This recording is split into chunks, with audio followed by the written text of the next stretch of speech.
everyone, Selena from Who is Jesus Today. And you can see from the title what I'm going to be talking about. I'm going to hit a little on the topic of gossip. Now, you know the Bible does tell us that God does not approve of gossip. Gossip and slander are acts of sin. Just like lying and stealing, and you can go down the whole list of sin. So, all of us have a fallen nature. And some of us are more, we are more inclined to do certain things, certain types of sins over others.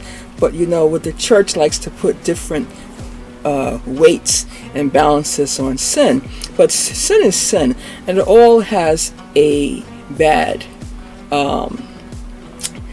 consequences to follow. The wages of sin is death, right?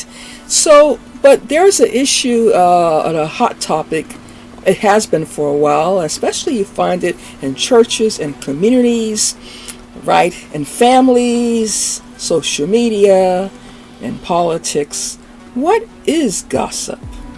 Sometimes I believe that we are not quite understanding what it is, and we may put too much emphasis on it, and we make gossip out to be something that it's not. But then what actually is gossip, we may tend to really overlook. And we are sinning. And we are sinning against others. Right. And we are being also sinned against by those who are gossiping concerning us. It's not the way to handle it. And let me say what I really believe I received this from the Lord. Yes, this a revelation of what helps us to say overcome the temptation of gossip. And to be honest, I put my name on that list too. It's a temptation for all of us. And if you're not one that will actually engage in gossiping a lot, what if you are listening to it? And it draws all of us in, right, from time to time. But there is a difference in what is gossip and also talking about people, talking about situations regarding people, talking about things that people are doing that are good or not. And to really, let's say, conceptualize this, talking about people for the sake of informing, for the sake of, say, warning, to expose someone about something that a person may potentially do that could be harmful to them. That's a thin line there. That could be gossip. It could not be gossip. Let's just really put it this way. To talk about people, to inform them, and to let them know things that they need to know, without having the intention of spreading it like rumors. Because the rumors, they spread like wildfires. They go from one, the fire lights from one person to the next. The fire ignites, and something can be all out there, all over social media, all over the world. And is it really, really true, or is there some twists and turns in that? That's not gossip to inform with good intentions. And if you have the evidence, and it's really, say, tangible, concrete, and you need to inform people, update them, and warn them, that's not gossip. We all talk about one another. That's how we go through our lives. We talk about our family, our children. Even if we have to say something that has happened in someone's life that we know that's not good, it still has the intention, right, to inform. So that's the big difference right there. Gossip tends to be with the intention often to entertain, to spread information that you may have heard, you assume it's correct, but you're not fully sure. Let me give you an example. Let's just say you have a neighbor on your block who tends to play loud music, especially at night, but on the weekends too. And you figure, sometimes under the week it's loud. You have to go to work, but on the weekends. And there are a few people, say you attend a church, and there's like maybe another person or so that also lives in that same block with you. So now you are all being able to hear the same thing. You're all are witnesses that someone is playing loud music. This person goes to church from time to time. Sometimes you see them there. They don't really engage a lot with other people on the block. You have not been that open to them. Maybe you speak to them from time to time, but you have never told them how much their music upsets you. You and the other, say, neighbor have both discussed it amongst yourselves. So you both can say, testify that this is truth because you experience it. But now you decide to go to church and you're frustrated, and you start to tell a few people in church that you know, a few of your friends, and this person comes in, and now those people are looking at her, and they're kind of giving her a look, and they're whispering. It's like, oh yeah, she's the one. They say that she's up there like 2 o'clock in the morning playing her music and singing. And I mean, a lot of times she's singing church songs, but really, she has to consider her neighbors. And then it starts to spread, and they go like, yeah, that's the one. They say she plays her music at 2 in the morning. She should be going to sleep. And this person walks around, she starts to see and feel, because you can feel when people are talking about you, right? And they're spreading stuff. And she can pick up sometimes how people are looking at her. And maybe someone has courage to say, oh, are you the one that plays the music loud on the block late at night? I heard about that.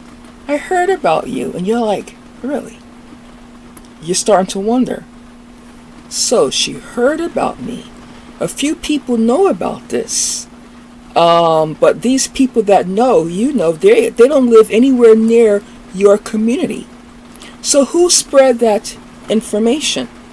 This is now gossip, which goes into slander. It's hard for gossip and slander not to coexist. It will, sooner or later. Not only now are people talking about it, but they are spreading it, and they're saying how it's wrong. She's inconsiderate. Let's put it this way. What she is doing is not great. People have to go to work. They have to go to church. It's pretty late. Okay. How should that have been addressed? The person who got upset should have gone to her neighbor in love and courage and let her know and discuss with her why this is a problem for a few people on the block, not just her. In fact, maybe 2 people can really go together and not alone and confront her in peace and have a discussion and say, how can we maybe make some changes and alter things or change up the days or something? Or just the fact that she should stop being inconsiderate to her neighbors. And these 2 people have the courage to confront her. Why? Because they are coming in love. As I have heard, when you fear the Lord, you have less fear of man. To keep the gossip down, someone should confront their neighbor that upsets them. Face to face, explain the problem, look for some conflict, a resolution, strategies, and it can stop there. As opposed to spreading it through the grapevine through church members who do not really know this person. They have never experienced it. They have no tangible evidence for themselves. And yet they believe it as truth. In this case, it is true. But there's times it's not true. There's times people are getting information that is somewhat half-truths, false truths, or even twist it. And so that's not the truth. And if you haven't experienced something, you can't really say that it always is truth. You take it, as they say, with a grain of salt. But you see, gossip spreads like a wildfire, and slander goes along with it. And before you know it, people are hurt and crushed and discouraged, and it can affect their relationships. It brings a brokenness, even tragedy and death can happen from misinformation about people and their circumstances. All of us, I feel, can say, boy, we can use some upgrading and reformation when it comes to the issues of gossip. I am not here to say that I'm above and beyond on this channel, but I am aware, and I realize that it takes courage to confront someone who is troubling me or who's doing something wrong. It takes less courage to go and tell my friends or to call someone and say, do you know what this person is doing? Yeah. What? But they don't know that person. They don't know that person. They'll start a whole conversation about this person, how they're not right, what they shouldn't do. And honestly, a lot of times they have no clue. They've never encountered them. They've never experienced what you are experiencing. So what is true to you cannot be true to your friend in another state who's never experienced this. And that is the issue of gossip. So now, talking about people, informing about people, even about their actions, that is necessary for us to know at times. It's not the category of gossip. Let's hear what you have to say out there. Some of you may have a different opinion about this, but certainly gossip can be cut down in our lives and eliminated when we can walk in love and confront people and say, this is what is going on with me concerning you. Honesty, walking out in love, less fear of man, can bring down the strongholds of gossip in our circles. What do you think? Like and subscribe. Until next time, Shalom.